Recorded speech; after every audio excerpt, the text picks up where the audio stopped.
In my last interview, I talked about oatmeal and farm camp. What was I interviewing for? No, it wasn't to work on a farm, and it wasn't to work in an agricultural-based startup. This interview was actually for a bulge bracket investment bank, and I got the job. I know what you're probably thinking, WTF? What's the factor that made this possible? I've spent the last 2 years working with my business communications professor and over 200 students, interview coaching them to try to figure out how to best prep students for interviews. We've distilled it down to a 4P process. So in this video series, you will craft your pitch, cultivate your purpose, own your presence, and deliberately practice for your interviews. We call it story-based interviewing. Who should be using this video? Anyone who has an upcoming interview or who knows a specific industry or a job that they hope to interview for in the future. The more specific you can make it, the better. How can you best use this video series? Well, first, make sure you're doing it with a partner, especially for the fourth part, practicing your pitch. It's going to be very important that you have someone to run off these ideas with and to co-create a narrative with. You don't have to do all the videos in a row, but it is helpful to do it one after another pretty soon after the first one. My yoga teacher, she always says, it's really hard to meet someone until you've met yourself. I'll go further, it's really hard to meet a job recruiter before you've met yourself. That's why this video series isn't based on my experience, but rather is meant to help you find ways to reflect and own your stories so you can get the job that you deserve. All right, let's get started. I was told it's very important to start with why. For the first P, pitch, we will ask why 3 times, and there'll be 3 short videos, this one being the first. The first why question we're going to ask is why you. Feel free to pause this video when I cue you to do the brainstorming activities. The first question, this question of why you, is so important to take some time when you go through it. The first exercise I want you to do is to brainstorm the moments when you were your best self. What do you look like at your best? When were you your most effervescent, your most outgoing, your most determined? Maybe it was in a student government activity, maybe it was with your friends or with your family. Pause this video and write a short list up to 10 times when you were at your best. If you don't know where to get started, feel free to text to your friends or your family. Some good ideas too is maybe to take some strength quizzes. One good one is the VIA, the Values in Action Character Assessment. That gives you some strengths, so in case you need, some help brainstorming. So pause this video now. So now that you have your list of 10 or less moments when you are at your best, look at them. Which ones are most salient to you that really stand out? Try to narrow it down to 4. All right, once you've done that, feel free to pause me if you need more time. Once you have your 4 stories, these become your little threads, right? So you're going to try to weave these stories into whatever question is asked of you. You will not leave your interview without telling these stories. So for example, for me, I started an oatmeal company. I was on student government. I worked at Shinola. It's a Detroit-based watch company. And went to India on a study abroad. So those are my stories that I wanted to make sure I told, no matter what question was asked. Now that you have your 4 stories, feel free to proceed to the next video. Next why question you're going to ask is, why this job? And this can be broken down into 2 questions. Why do you like this job? And what type of people does this job like? In order to answer these questions, very likely you're going to have to do some research. So good ways to learn more about the job is to 1, go to the company website, 2, look at their LinkedIn, 3, start reaching out to people that work there or work at similar companies and ask them questions. Questions like, what does a typical day look like? What is the culture like here? What is one of your favorite days that you worked at this job? Just trying to figure out what sort of qualities are desired in a candidate that they're looking for. So take some time to do so. You can pause this video. You can come back whenever.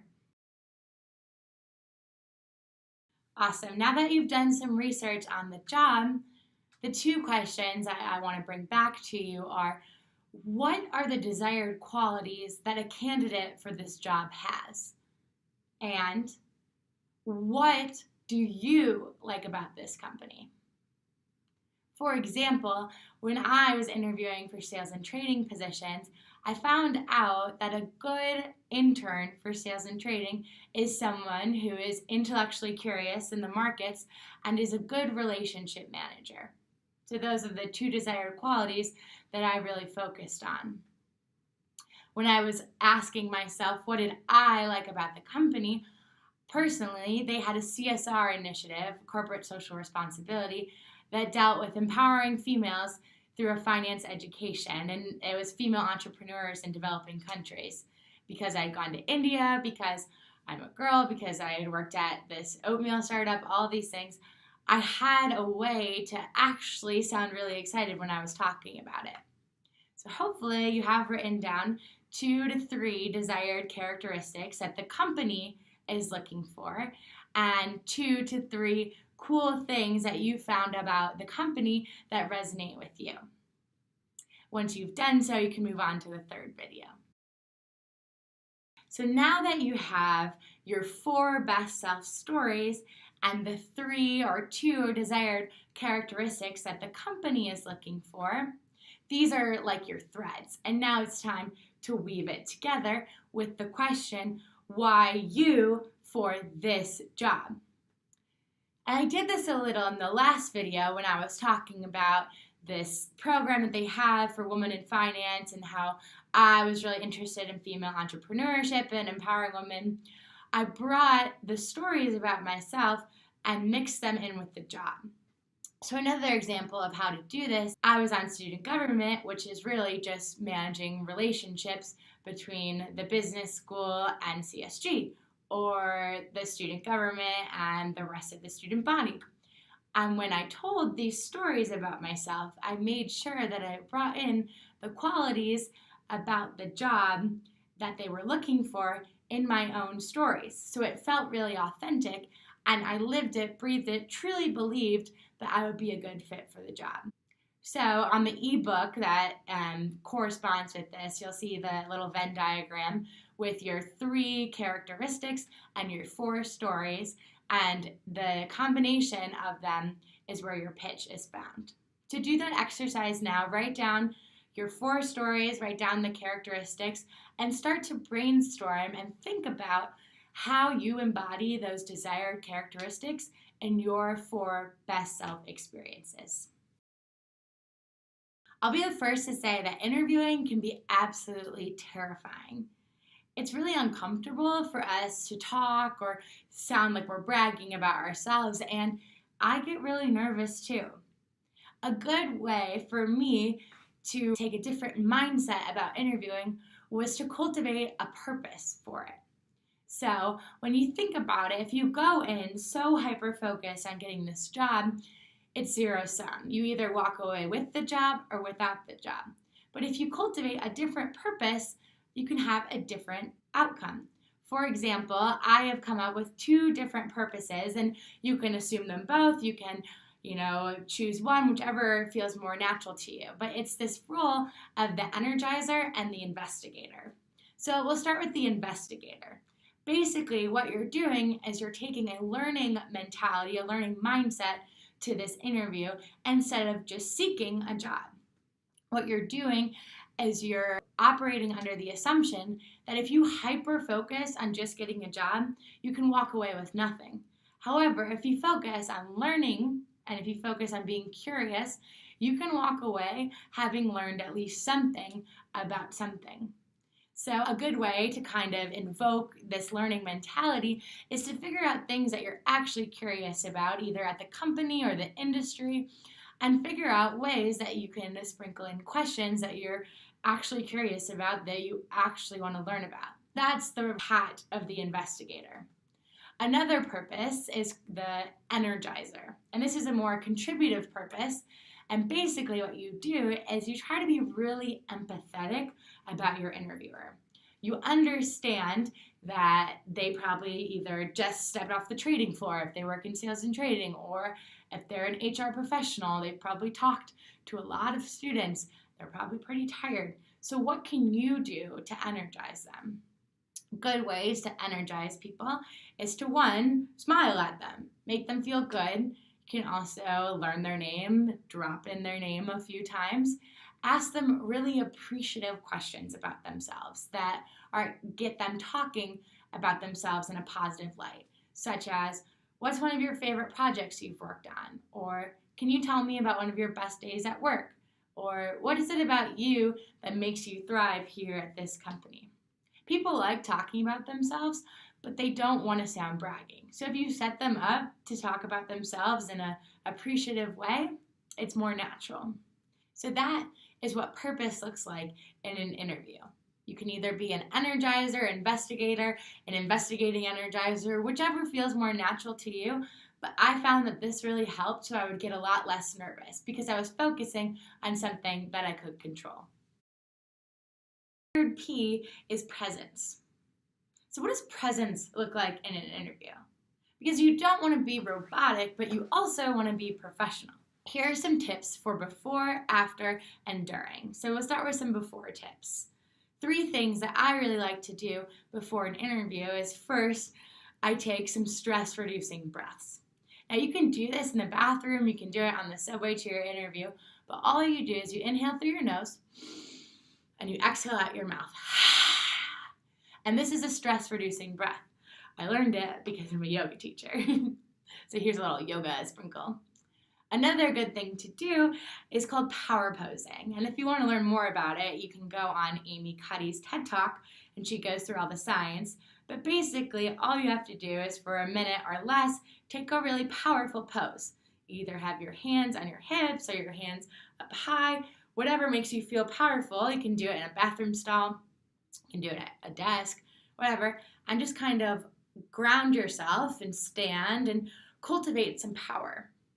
A really good way to cultivate power and presence is to have your shoulders back and to pretend that you're beaming out light from your chest as though you're Iron Man, right? So this says, with your body language, I'm open, I'm confident, but it's not arrogant. It's just, I'm here and I'm comfortable.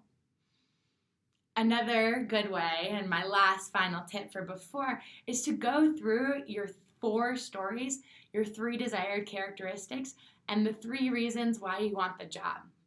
That way, those facts are so accessible for you, you can answer any question because you know yourself and you know what you want. During the interview, it's helpful to continue breathing, so don't stop breathing. It's also really helpful to ask questions. Sometimes it can feel like you're getting interrogated, and if you start getting cornered and uncomfortable, throw back a question to them and get them talking about themselves. You want to keep on a natural smile and to nod so it looks like you're listening and that you're actually interested in what they have to say. Also, during an interview, make sure that you remember their name. Write it down if you have to. It makes it really helpful for when you're following up and writing thank you notes to use their name and some specific details about what you talked about. Handwritten notes are best, but I understand can be kind of weird.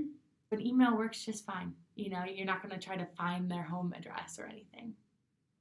After an interview, 3 things that I like to do is, 1, I like to do some stress-reducing breaths again because you're running up on adrenaline. So inhale through the nose, exhale out the mouth.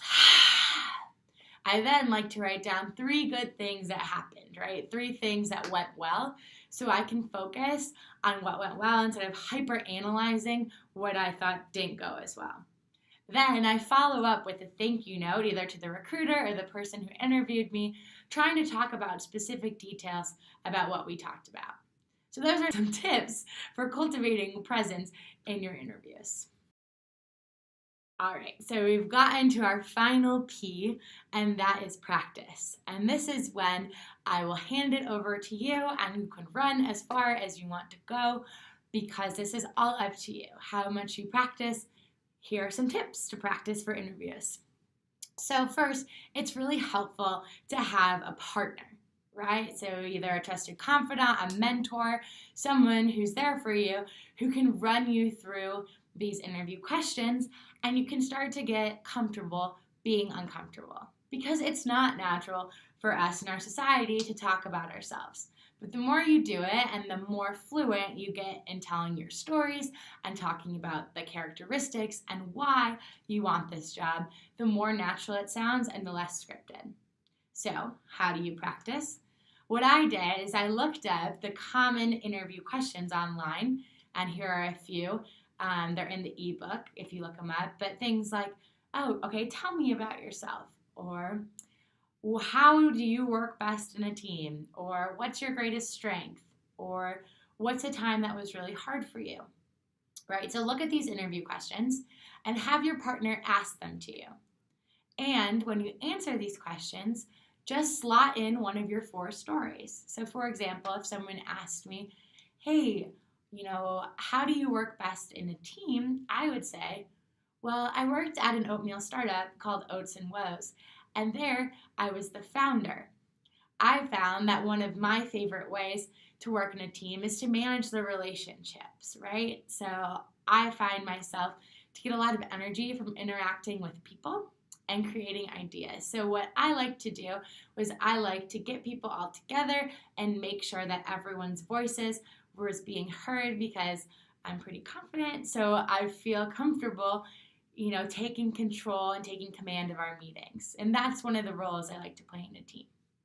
So how I answered that question is I talked about the desired characteristic of the job, relationship manager, and I talked about one of my best self stories, the oatmeal company.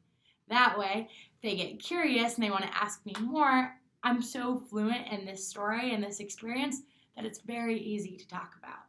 So go off with your partner and just start talking. Ask your parents to ask you the questions, ask your friends. The more you talk about yourself, the more natural it will become.